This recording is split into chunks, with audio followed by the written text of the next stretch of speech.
Welcome to our channel. Today we how to uninstall US card control apps linked to security settings, detailed guide step by step clearly.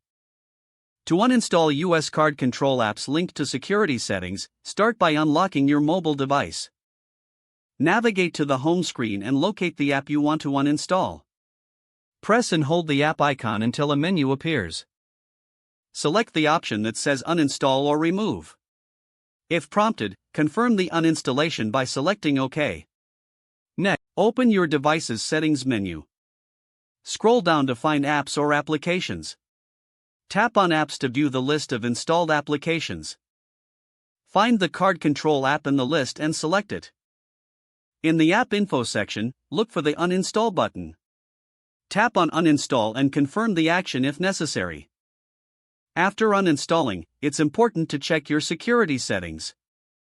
Return to the main settings menu. Locate and tap on Security or Security Settings.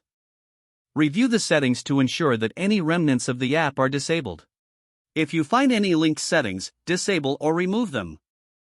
Finally, restart your device to complete the uninstallation process.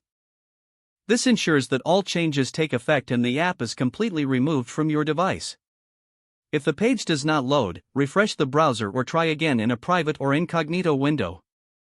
Make sure you are using the correct email address, then retype it carefully to avoid small typos. If your password is not accepted, use the reset option and create a new strong password you can remember. Check your spam folder for verification or security emails, then complete any requested confirmation steps. Enable two-factor authentication if available to improve account security and reduce unauthorized access risk. After signing in, review your profile details so your contact information and settings are accurate and current.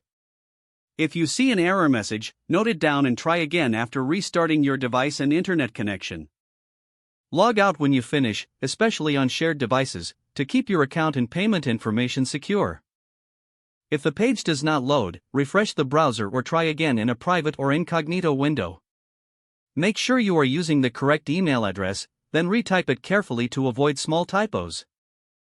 If your password is not accepted, use the reset option and create a new strong password you can remember. Check your spam folder for verification or security emails, then complete any requested confirmation steps. Enable two-factor authentication if available to improve account security and reduce unauthorized access risk. Don't forget to like this video and subscribe to our channel for more step-by-step tech guides.